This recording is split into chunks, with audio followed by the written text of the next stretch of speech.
So hello friends, आज मैं आपके साथ यहाँ पे शेयर करने वाला हूँ GST questions asked in PSU exams. यानी कि पीएसयू एग्जाम्स जो अभी तक हुए हैं उसमें जीएसटी से रिलेटेड क्या क्या क्वेश्चंस आए हुए हैं, जिससे आपको हेल्प मिलेगा कि क्या पढ़ना है आपको जीएसटी से रिलेटेड। अगर सिलेबस में दिया जाता है किसी भी पीएसयू एग्जाम्स के लिए, चाहे असिस्टेंट का हो या फिर ऑफिसर का हो, चाहे सीए बेस्ड हो, सीएमए बेस्ड हो या फिर सीए सीएमए इंटर बीकॉम किसी भी बेस्ड पे हो, तो आपको क्या पढ़ना है, कैसे क्वेश्चंस आते हैं, सो दैट आपको एक आइडिया लग जाएगा कि यस आपको बेसिक्स पढ़ना है या कितने हार्ड लेवल तक जाना है। सो ये पार्ट 1 है। मैं कोशिश करूँगा जो जो पेपर मुझे मिले उसमें जो भी जीएसटी के होंगे क्वेश्चंस, अगर डिफरेंट होंगे तो उन क्वेश्चंस को यहाँ पे आपको पार्ट वाइज ला के दूंगा। इसी तरीके से इनकम टैक्स, अकाउंट्स, लॉ सारे मैं यहाँ पे एक एक करके ले आऊँगा, 10-15 क्वेश्चन करके। जो जो क्वेश्चंस आएंगे तो आपको एक आइडिया लग जाएगा। तो चैनल में फर्स्ट टाइम आए तो सब्सक्राइब कर लें ताकि ऐसे latest job updates and idea of preparing PSU exams आपको मिलते हैं। तो सबसे पहले आइए स्टार्ट करते हैं। सबसे पहला क्वेश्चन देख लेते हैं क्या आया हुआ था यहाँ पे। अगर सबसे पहला क्वेश्चन देखेंगे तो as per section 25 of CGST act 2017 a casual taxable person shall apply for registration at least dash prior to the commencement of business. तो ये क्वेश्चन है कितने दिन पहले क्वेश्चन आपको कैजुअल टैक्सेबल पर्सन है तो अप्लाई करना चाहिए। क्वेश्चन आया होगा NSCL 2020। यहाँ पे आप देख भी सकते हैं कि आपको जो पेपर है किस पेपर में आया हुआ है वो भी मैंने यहाँ पे मेंशन किया हुआ है। तो इसमें क्या क्या ऑप्शन है देख लेते हैं। सबसे पहले ए ऑप्शन था 21 days, B 5 days, C 10 days and D option यहाँ था 15 डेज। तो इस तरीके से था। तो आपको यहाँ पे जो करेक्ट आंसर था उसे सेलेक्ट करना था कि करेक्ट आंसर क्या होगा। तो इसका करेक्ट आंसर आइए देख लेते हैं क्या है। तो करेक्ट आंसर देख सकते हैं बी है, यानी 5 डेज। तो आप जब जीएसटी पढ़ रहे होंगे तो इन सब चीज़ों का आपको बेसिक नॉलेज होना चाहिए।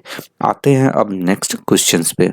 सो यहाँ पे सेकंड क्वेश्चन आ गया आपका, which of the CGST act 2017 is related to local authority. NSCL 2020 में ही एक पेपर में ही क्वेश्चन आए थे। 4-5 क्वेश्चन है, सारे मैं यहाँ पे लेकर आया हूँ। तो वीडियो को ध्यान तक देखते रहिए और लाइक ज़रूर कर दीजिए ताकि फर्दर मैं आपको और वीडियोस लाते रहें। अगर आपको पसंद आया तो लाइक से ही पता चलता है कि आपको वीडियोस अच्छे लग रहे हैं या नहीं। तो यहाँ पे ऑप्शन देख लेते हैं क्या क्या है। Option A section 269, B section 2 subsection 7, C section 2 subsection 82 and D option section 15 subsection 1। तो इसमें से करेक्ट आंसर क्या है? देखिए बेसिक्स क्वेश्चन चाहिए आपको, लोकल अथॉरिटी का सेक्शन बताना है, बट बेसिक भी है। प्रॉब्लम ये है कि सेक्शन पूछा हुआ है तो आपको पता भी होना चाहिए। तो इसका करेक्ट आंसर ए है 269। सो इस तरीके से आपको अगर क्वेश्चंस पता है तो आप बहुत ही इजीली क्वेश्चन को सॉल्व कर सकते हैं। नेक्स्ट क्वेश्चन नंबर 3 पे चलते हैं। Which of the following service is are under GST exemption list. So इस क्वेश्चन को आपको ध्यान से पढ़ना है, या आपको जब जीएसटी आप पढ़ रहे होंगे अपने CA में या ग्रेजुएशन में तो इस तरीके के ये बेसिक्स जो हैं पढ़ा होगा आपने। तो यहाँ पे ऑप्शन आगे देख लेते हैं। ये भी क्वेश्चन NSCL यानी नेशनल सीड कॉर्पोरेशन लिमिटेड का है। तो सबसे पहला ऑप्शन है service provided by tour guides for foreign tourist. Option B library service. Option C distribution of electricity and option D all of the above. तो इनमें से वो कौन सी सर्विसेज हैं which are under GST exemption list, तो जो exemption list में हैं जीएसटी के। यहाँ पे करेक्ट आंसर जो है वो डी है। ये सारे ही जो ABC हैं वो एग्जाम्पशन लिस्ट में दिए गए हैं जीएसटी के। तो जब आप एग्जाम्पशन लिस्ट पढ़ेंगे तो वहाँ पे आपको 8-10 हो सकता है मिले, तो उनमें से 3-4 ऑप्शन आते हैं, उनमें से आपको सेलेक्ट करना होता है, आपको देखना होता है कि कौन कौन से लिस्ट में हैं या नहीं। नेक्स्ट क्वेश्चन नंबर 4 पे चलते हैं। The registered person in GST shall issue which document in case of supply of goods to composition dealer. ये राइट्स लिमिटेड में क्वेश्चन 2019 के पेपर में आया हुआ है। तो यहाँ पे ऑप्शन देख लेते हैं। Tax invoice, a bill of supply, receipt of voucher, any of the above, यानी कि कोई भी इनमें से दे सकता है। तो ध्यान रखिए हर चीज़ का एक पर्टिकुलर फॉर्मेट है, पर्टिकुलर नेम है। तो इस तरीके से कंपोजिशन जो डीलर है वो कौन सा देगा, इसका करेक्ट आंसर यहाँ पे बी है, अ बिल ऑफ सप्लाई। ये सारे आंसर जो है एज पर मैं जो पेपर में दिया है वही बता रहा हूँ आपको। अगर आपको लगता है कुछ गलत है तो कमेंट बॉक्स में ज़रूर बताएं कि इस क्वेश्चन का आंसर क्या होगा, सो दैट फर्दर मैं एनालिसिस करूँ और नेक्स्ट वीडियो में उसको करेक्ट करने की कोशिश करूँगा, और या तो लोगों को भी पता चल जाएगा। नेक्स्ट क्वेश्चन पे चलते हैं। Question number 5, what is the aggregate turnover as per the GST act RITES 2019 में क्वेश्चन आया था। ये एग्रीगेट टर्नओवर किसे हम मानते हैं एज पर जीएसटी एक्ट? सो उसका ऑप्शन है taxable supply, exempted supply, interstate supply और option D all of the above. तो इनमें से कौन सा क्वेश्चन सही है, उसके लिए आपको क्या होगा, एग्रीगेट टर्नओवर का मीनिंग पता होना चाहिए। सो इस तरीके से आपको पढ़ने हैं चीज़ें, जो बेसिक क्वेश्चंस है आपने देखे ही होंगे वो सारे आपको पढ़ना है। तो देखिए कोई बड़े बड़े क्वेश्चंस नहीं है, आपको सोचना पड़े कि जीएसटी में क्या पढ़ूं, तो यहाँ पे करेक्ट आंसर जो है डी है। सारे ही आपका एग्रीगेट टर्नओवर में कंसिडर किया जाता है। 6 नंबर क्वेश्चन पे चलते हैं। यहाँ पे what is the validity of the GST registration certificate? जो जीएसटी रजिस्ट्रेशन आप करते हैं उसकी वैलिडिटी क्या है? ये भी राइट्स के सारे क्वेश्चन हैं। 2020 में 1 year, option B 2 years, option C valid till it is cancelled, and D 5 years. तो इसका करेक्ट आंसर आपको नॉर्मली पता ही होगा, जो नहीं भी पढ़े होंगे या जीएसटी से रिलेटेड थोड़ा बहुत जानते होंगे, कि ऑप्शन यहाँ पे सी करेक्ट होगा, क्योंकि जब तक हम कैंसिल नहीं करेंगे तब तक वो जीएसटी रजिस्ट्रेशन सर्टिफिकेट वैलिड रहेगा, या फिर आप करें या फिर सामने यानी जीएसटी अथॉरिटी, तब तक वो वैलिड रहेगा। नेक्स्ट क्वेश्चन पे चलते हैं। Question number 7, the flow of consideration is not mandatory field under supply in case dash. RITES का क्वेश्चन है, राइट्स लिमिटेड का एग्जाम में आया था।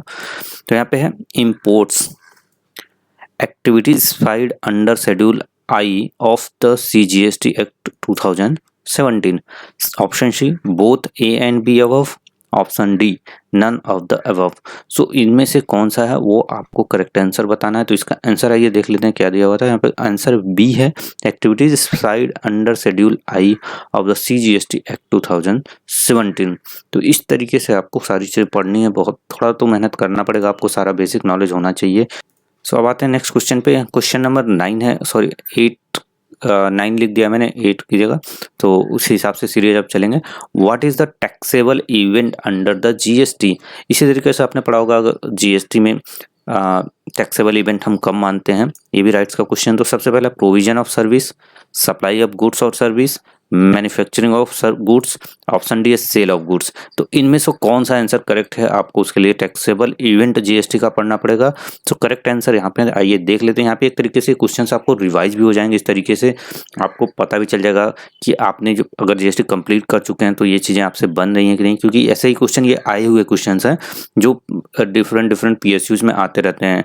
सो यहाँ पे करेक्ट आंसर है बी, सप्लाई ऑफ गुड्स और सर्विस। ओके, तो इसका करेक्ट आंसर ये है। नेक्स्ट क्वेश्चन चलते हैं यहाँ पे 9 नंबर पे, जिसका सीरियल नंबर 10 हो गया है। विच of the following tax will be levied on import of goods and service? तो इम्पोर्ट पे कौन सा यहाँ पे टैक्स लगता है, एक तरीके से पूछा गया। तो आपने जानते ही होंगे CGST होता है, SGST होता है, IGST होता है। इनमें से कौन सा टैक्स लगेगा इंपोर्ट पे? तो इंपोर्ट पे हमेशा आपको पता होता है IGST ही लगेगा। CGST option B CGST and SGST, option C SGST, option D IGST। तो इसका करेक्ट आंसर है IGST। इंपोर्ट पे हमेशा IGST ही लगाया जाता है। तो correct answer as per GST act SAC stand for, ये राइट्स का क्वेश्चन है। यहाँ पे ये क्वेश्चन सोचिए जो जूनियर मैनेजर ऑफिसर लेवल पे पूछा गया था। तो इस तरीके से बेसिक क्वेश्चन आते हैं। तो ऑप्शन यहाँ पे देख सकते हैं, आपको पता चली गया होगा। Service accounting code, service application code, service assistant code, supply accounting code. तो करेक्ट आंसर यहाँ पे ए है, सर्विस अकाउंटिंग कोड, जो कि सर्विस के लिए यूज़ किया जाता है। SAC एंड HSN यूज़ किया जाता है गुड्स के लिए। तो thank you friends for watching this video. I hope video आपको अच्छा लगा है तो लाइक ज़रूर कर दें, ताकि नेक्स्ट वीडियो मैं लेके आऊँ। क्योंकि अगर आपको पसंद ही नहीं आएंगे तो मुझे फालतू में एक तरीका का कहने का मतलब है कि टाइम वेस्ट क्यों करूँ मैं ऐसे चीज़ों पे जो लोगों को पसंद ही नहीं है, लोगों को देखना ही नहीं है। तो वीडियो को लाइक ज़्यादा से ज़्यादा करें, शेयर करें अपने फ्रेंड्स के साथ, चैनल से लोगों को जोड़ें। अभी फर्स्ट टाइम आए तो चैनल को सब्सक्राइब कर लें, ताकि आपको PSU प्रिपरेशन इससे रिलेटेड अपडेट्स आपको मिलते रहें। So thank you friends for watching this video.